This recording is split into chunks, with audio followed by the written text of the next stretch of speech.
Because we're in the dead of the off season, we're all waiting for training camp to start here in a few weeks. We're going to do some content centered a bit around some history, some historical comparisons. In my last video, we talked about the 5 most lopsided trades in the NBA over the last decade. I'll leave a link to that in the description in case you missed it. But in this video, we're going to be talking about something a little bit different. We're actually going to be reviewing all players' rookie seasons over the past 20 years and rank the top 5 rookie season performances we've seen in that time period. Not how they played over the course of their careers, but just that first season in the NBA. And I would love to hear what you guys think and whether you agree or disagree. In the meantime, guys, be sure to subscribe. We are so close to 100,000 subscribers. I cannot thank you all enough for the love and support on the channel. It really does mean a lot to me. Now, I'm first going to list a couple honorable mentions who did not make my top 5 list, but players who had pretty stellar rookie seasons. And also, because I'm sure some in the comments are going to mention this, LeBron James is not included in this list because he was a rookie more than 20 years ago, which is insane, especially considering he's still playing at a high level. But in any event, some of my honorable mentions who did not make the cut, I'm going to start with Ben Simmons. Ben Simmons, of course, missed the entire first year of his career after he was drafted due to injury. But when he did come back and play in his first season, the 27-18 season, he was a force, a very impactful player. I mean, a lot of people forget that Simmons was seen as a generational talent, a player that was being compared to LeBron James as the greatest prospect since he entered the league in 2003.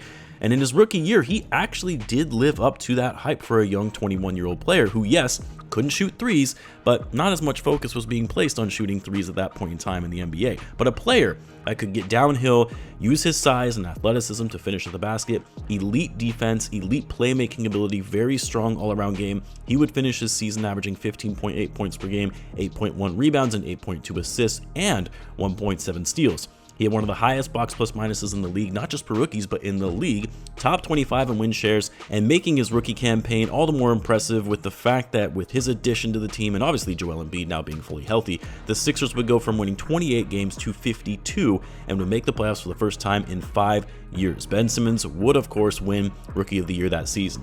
Another honorable mention that I've got on this list is Karl-Anthony Towns. Cat was a unanimous Rookie of the Year winner, the first to do that since Damian Lillard in 2013. Cat was a beast in his rookie season. Great feel for the game, good touch and footwork around the basket, elite level rebounding and rim protection. He would right away average a double-double, putting up 18.3 points per game and 10.5 rebounds, along with 1.7 blocks. What was also impressive was the fact that he was a big who could knock it down from deep, which was a rare skill to have at that time. Now, of course, every player is shooting threes these days, but by the advanced metrics, Cat was in a league of his own compared to his rookie draft class, finishing with 8.3 win shares, which was impressive considering the Wolves weren't very good and didn't win that many games overall that season. He was the only player on his team to have a positive box plus minus, and the team was 2.3 points better per 100 possessions when he was on the court versus when he was off. So even though Simmons and Cat didn't make this top 5 list, I thought it was worth mentioning because of their elite rookie seasons. Now I'll get into my top 5, and at number 5, I've actually got a player that a lot of people have probably forgotten about, a player who had an insanely good rookie season.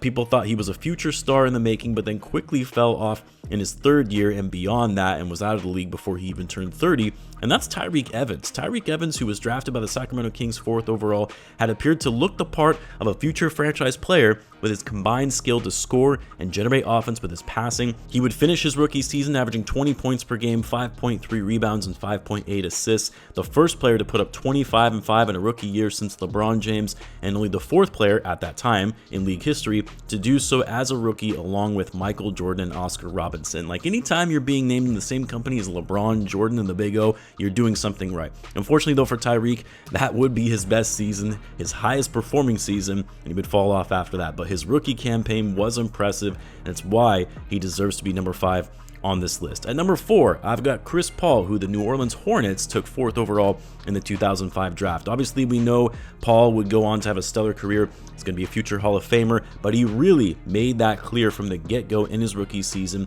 as an elite playmaker, a crafty ball handler, and finisher at the basket with his small size, excellent mid-range game, high IQ player, mature and polished despite his young age of only being 20 years old. What impressed me most about Chris Paul coming into the league was actually his defense, because at his size, only 6 foot, short wingspan, I really thought he would struggle in the NBA on the defensive end. but he would end up averaging 2.2 steals in his rookie year, which was good enough for third in the entire league. He was excellent in the point of attack on defense, stopping the ball and getting in passing lanes in transition. Of course, CP3 would go on to be a multiple-time all-defensive team player over the course of his career, but in his rookie season, he would average 16 points per game, 7.8 assists, top 10 in the league in that statistical category, and one of the highest totals we've seen from a rookie in over a decade at that time, and he would finish with 5.1 rebounds, again, despite only being 6 foot. At number 3, this is where I've got Blake Griffin, top-tier athlete, already an all-star in his rookie year. Yes, he made the All-Star game in his rookie season. A lot of people just remember the insane highlights from Blake's rookie year, the mind-blowing dunks, the insane athleticism, but he actually had a very productive winning impact in his rookie season, not only being the team's far and away best player, having the highest box plus minus on his team among all rookies as well, the highest number of win shares. He would finish with averaging 22 and 12, the first time a rookie had been able to post those type of numbers since Shaquille O'Neal did in 92-93. But not only that, he actually proved to be an above average passer for a power forward, and while Blake's career maybe wasn't as long lasting as most had hoped it would be, his rookie season was still one of the most impressive rookie years we have seen in over 2 decades.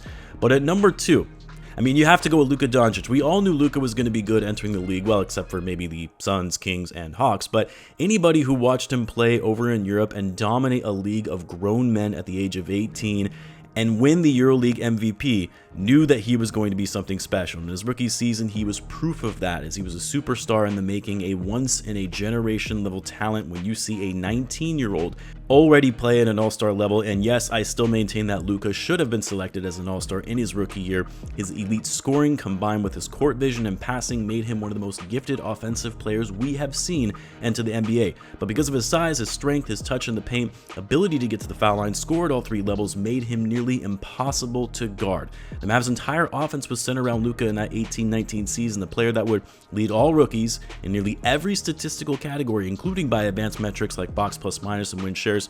Obviously, Luka's biggest weakness of his rookie year, which of course still continues to be a problem to this day, was his defense, but his elite offense in that season all but made up for it in putting the Mavs back on the map with their future franchise player. Who knew that they would trade him in his prime, though, 6 years later, but regardless, one of the best rookie seasons we have seen in recent years. But nothing compares to the type of play we saw from a rookie over the last 20 years, a rookie season that we just saw 2 years ago, and that's Victor Wembanyama. You know, a lot of people thought this kid was being hyped up way too much when you heard people say he was the greatest draft prospect this century. Yes, some even saying more so than LeBron James, a player so many taking teams were dying to get.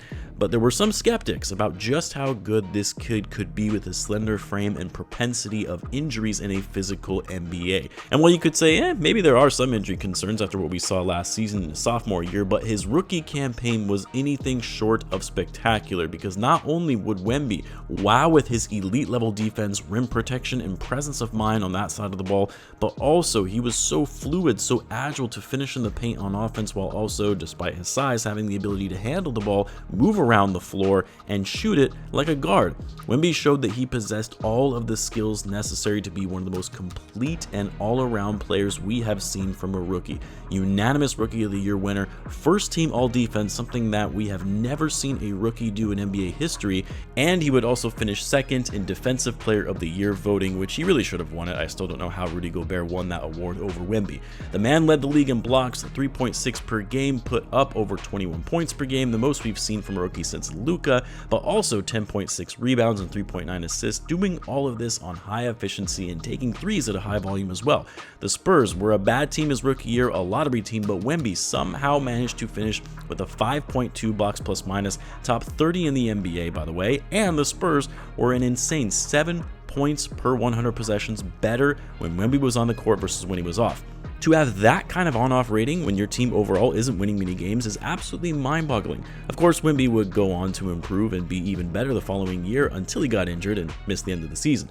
But as long as he can stay healthy, it very much looks like the hype of him coming into the league is real. A player that could, in a very short amount of time, become a top 5 player in the NBA. Anyway, those are my top 5 rookie seasons over the last 20 years. I would love to hear what you guys think and where you would put these rookie campaigns on your list. Let me know in the comments. As always, be sure to subscribe, and I will see you in the next one.